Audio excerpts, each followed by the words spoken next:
The judge's voice filled the courtroom like something heavy being dropped from a great height. 5 years. The words landed in my chest and stayed there. My knees almost buckled. I gripped the edge of the defendant's table and forced myself to stand straight, because I had decided before I walked in that I would not fall apart in this room, not in front of these people, not when I had chosen this. I turned to look at my mother. She was sitting in the gallery 3 rows back, holding my baby sister against her chest. My sister was barely a month old. She was wrapped in a yellow blanket, and she was sleeping through the whole thing, completely unaware of what was being exchanged in that room on her behalf. My mother would not meet my eyes. She was looking down at the baby's face with an expression I could not read. I waited for her to look up. She did not. The bailiff came to my side. I felt the cold metal of the handcuffs click around my wrists. This was supposed to be temporary, a sacrifice for people who needed me. She had promised she would not leave me alone through this. She had said it with tears running down her face 2 weeks before this moment. 2 weeks before the sentencing, I sat at our kitchen table at 10 at night while the baby slept in the next room. My mother sat across from me, her hands wrapped around a mug of tea that had gone cold. She had not slept properly in days. There were shadows under her eyes that I had not seen before, and something in the way she was holding herself told me she was carrying a weight she could not find the words to describe. "If I go to prison," she said quietly, "they will take the baby. The authorities will say I am unfit. She will go into the system, and I will lose her." Her voice cracked on the last word. I sat with that for a moment. My sister was sleeping in the next room. She was 26 days old. She had not asked to be born into the situation we were in. "I am not asking you to do this forever," my mother said. She leaned across the table and took both my hands. Her grip was tight and trembling, just until things settle, just until I find a way out. "You are strong. You can handle it. I cannot." I looked at her face, and I saw what I thought was genuine fear. "My name is Ransford Adams. I was 23 years old when I walked into that courtroom and accepted a sentence that did not belong to me. I want to be clear about something before this story goes any further. I was not a saint. I was not perfect. I had made my share of mistakes in my life, and I was not the kind of person who expected the world to hand him anything without effort. But I was not guilty of what I went to prison for. My mother was. She had been involved in a financial fraud scheme that had run for almost 2 years. Falsified documents, misappropriated funds from a community organization she had helped manage, a trail of transactions that pointed clearly in her direction. When the investigation closed and she came to me, she told me she had worked it out. She told me if I took responsibility and cooperated, the sentence would be lighter than what she faced. She told me she needed time to protect the baby. I believed all of it.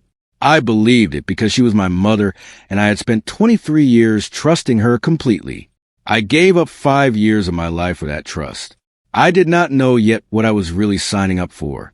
The first night in that cell, I sat on the edge of the metal bunk and listened to the building settle around me.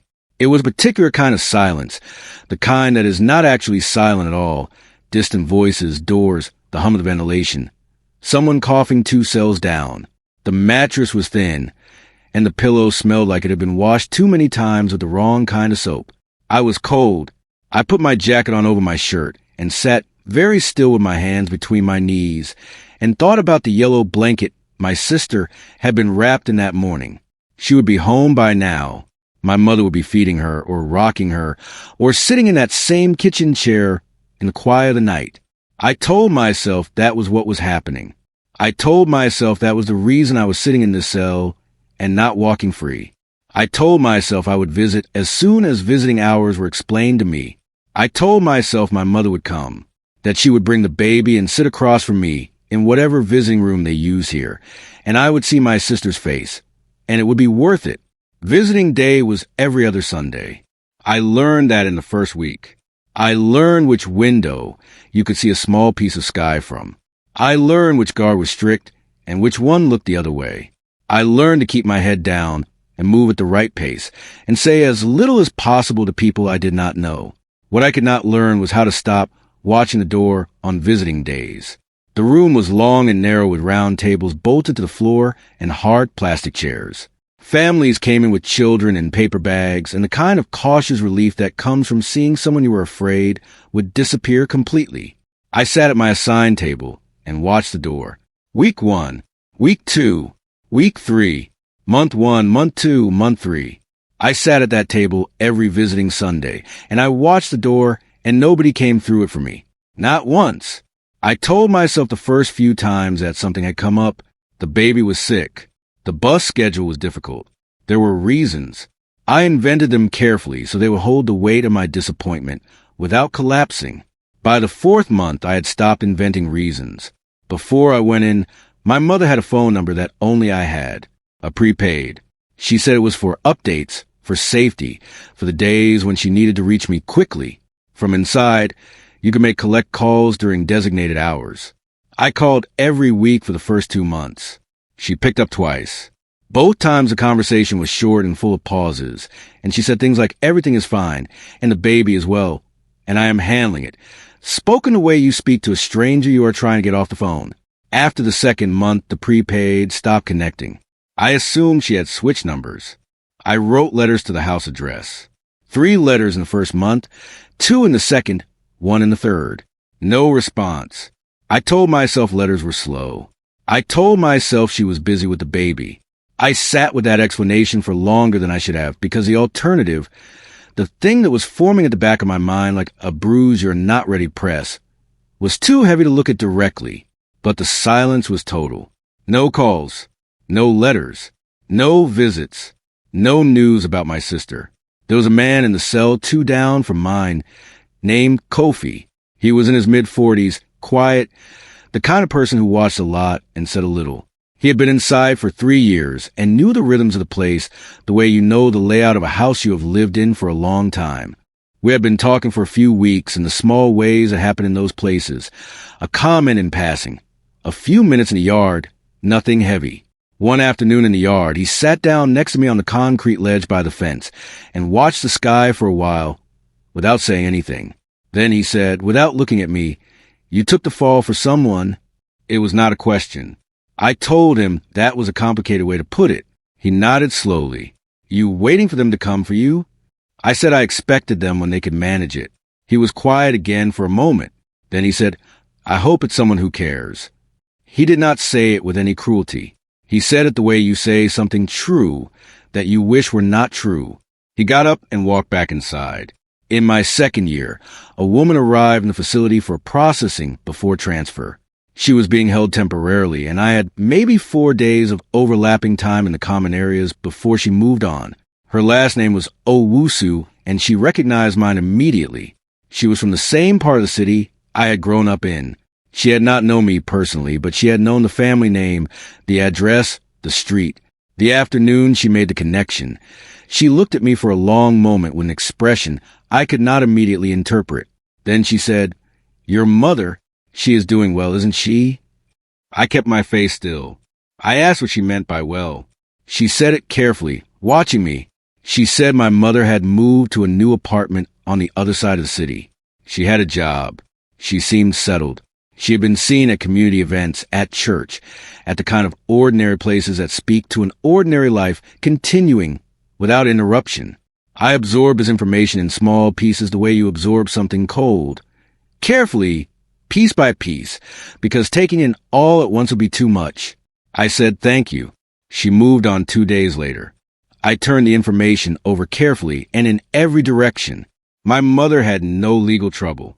No investigation had been redirected toward her after my sentencing. No follow-up case. She had been free and clear from the moment I entered the courtroom. I had assumed, I had been told, indirectly, through the weight of the situation and the urgency of her fear, that she was managing a difficult period, that she was holding on, that there was a real and ongoing risk that required my sacrifice to keep the family together. But the picture Owusu had painted was not of a woman managing a difficult period.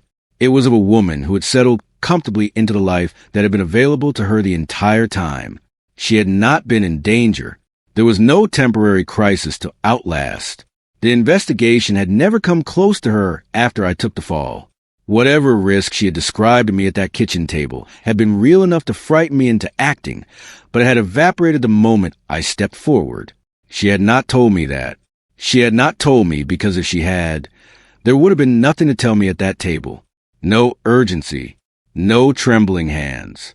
I lay on my bunk that night and let myself think through everything without flinching from any of it. I replayed the kitchen conversation with the volume turned up and the warmth stripped out, listening to it the way you listen to something a second time when you already know the ending. The urgency, the trembling voice, the hands gripping mine across the table, the way she had framed it, your strength, my weakness, the baby, the system, just temporarily. I had heard a mother in crisis. But sitting here now, 3 years in, I was hearing something else.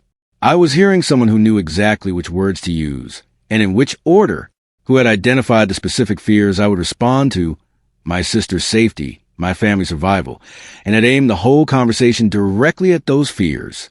She had not been desperate. She had been calculating. And I had not been her protector. I had been her solution. The anger I felt was not the hot, sudden kind. It was something slower and more considered, the kind that comes when you've been patient and generous and completely wrong. But underneath the anger was something more useful. I had not destroyed the evidence. Before I surrendered to the authorities, I had spent 3 careful days making copies of everything. The documents my mother had used in the fraud. Transaction records I had found in the house. A notebook she kept in the kitchen drawer that laid out dates and amounts in her handwriting. Photographs of papers that I had taken on my phone and then printed and stored at the apartment of a friend named Otto, who asked no questions and did no wrong. I had told myself at the time that keeping this material was just sensible, that if something changed, if circumstances required it, it was better to have it than to have nothing. I had not been thinking about using it against her. I had been thinking about protecting myself in a way that careful people protect themselves when they enter uncertain situations. Now I lay on my bunk and thought about Otto's apartment and the folder I had asked him to keep. I thought about what was in it. I thought about what those documents would mean to an investigator who had not yet connected all the threads. The case had been officially closed with my conviction, but a case that has been closed can be reopened if new material comes forward. I had not destroyed the material. Something changed in me during the 4th year. Not dramatically. Not all at once. It was more like the slow settling of a house after it has been through something. Small shifts, the creaking of timber finding a new position, and then stillness. I stopped waiting for the visiting room door to open for me. I stopped watching my phone allocation with the particular quiet hope that there would be something from home. I did not become cold. I became clear. There is a difference. Cold means you stop feeling. Clear means you understand what you're feeling and where it belongs and what it is worth. I started using my time differently. I read everything I could access. Legal texts, procedural documents, accounts of fraud cases, and how they were prosecuted. Not because I had a law degree or thought of myself as someone who could outsmart a system, but because knowledge felt like the only kind of preparation that made sense. I started organizing what I remembered about the evidence in Otto's apartment. Dates, documents, what each piece proved and how it connected to the others. I did this in my head at first, then carefully in writing in a notebook I kept under the mattress. Otto had been my closest friend since we were 12 years old. We had grown up 3 streets apart, and he was one of those people who understood the value of keeping your word and your mouth closed at the same time. He visited me once in the 3rd year, which was the only visit I received in the entire 5 years, and we spoke carefully and briefly in the coded way of people who know they are being listened to. I told him I needed him to check on something. He knew immediately which something I meant. He told me the folder was exactly where I had left it and that nothing had been disturbed. I told him I needed him to do one more thing. I needed him to find out as much as he could about what my mother's life looked like now. Officially, professionally, any paper trail he could reach without doing anything that would draw attention. He said he could manage that. The reply came 2 months later in a letter written in language that looked ordinary to anyone reading casually, but carried specific information in the details I had asked him to include. My mother had no criminal record. She had been working as an administrator at a small organization for 2 years. The letter from Otto also included, carefully embedded in its language, references to things it found on public social media. My mother had profiles. She posted regularly.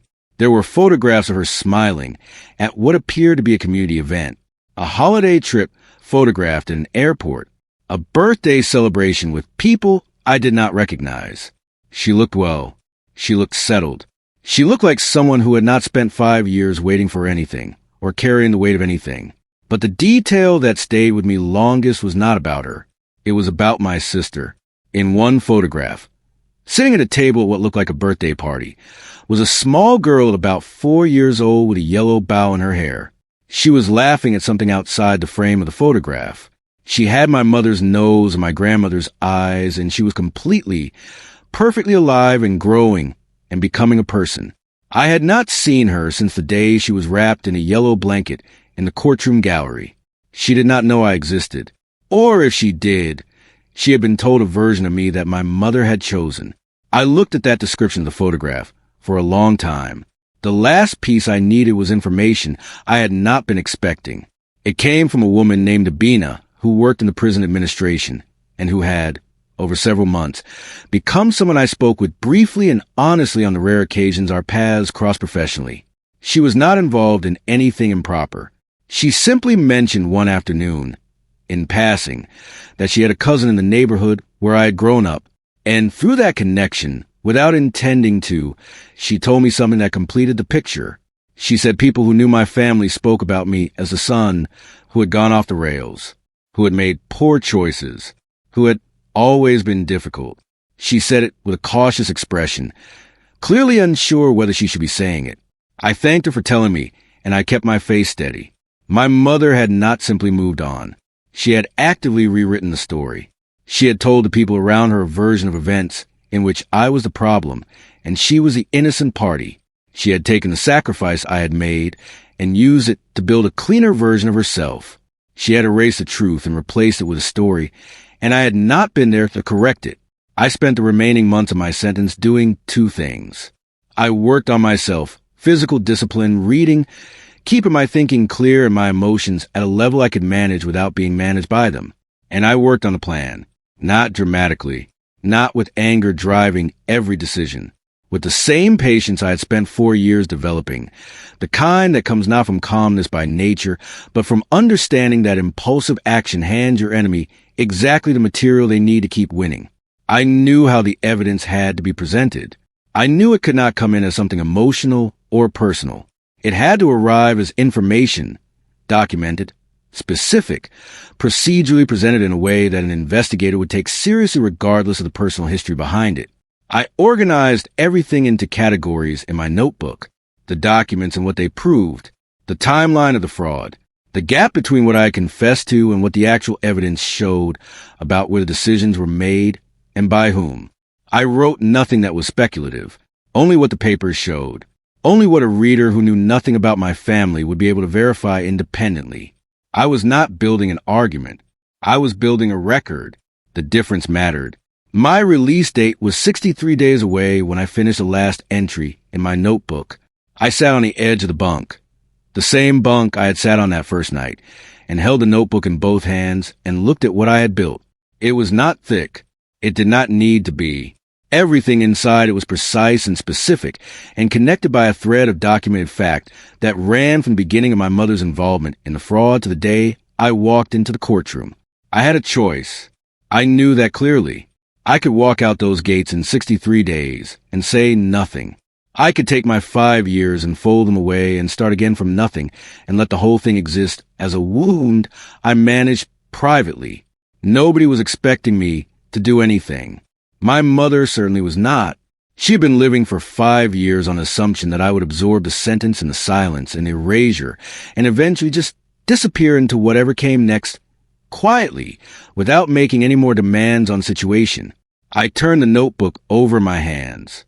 63 days. 40 days before my release, I sent the package. Otto had the original documents from the folder in his apartment. I had the organized summary in my notebook with source references pointing to each item. Together they formed a complete evidentiary package. Otto did not mail them anonymously. I had been very specific about that. Anonymous submissions invite skepticism. They raise questions about motive and reliability that can slow an investigation or cause it to stall before it reaches the material. This submission went in with my name attached, with a cover letter written in plain and precise language that identified me, my conviction, and my relationship to the subject of the complaint. It explained what the attached documents showed and how they connected to the original case. It requested formal review and asked for no special treatment. It was not an emotional letter. It did not ask for sympathy or describe my personal history in any detail beyond what was directly relevant to the evidence. I read it 3 times before I gave it to Otto to send. I changed nothing. It said what it needed to say in the order that made the clearest case. The submission went to Financial Crimes Unit that had originally investigated the fraud. I heard about the investigation the way you hear about most things in that environment, not directly and not all at once. Otto's second letter arrived 3 weeks after I had sent the package. He was careful with the language, as always, but the meaning was clear. The submission had not been filed away. It had been received and assigned. Someone had looked at the documents and found enough in them to justify opening a review.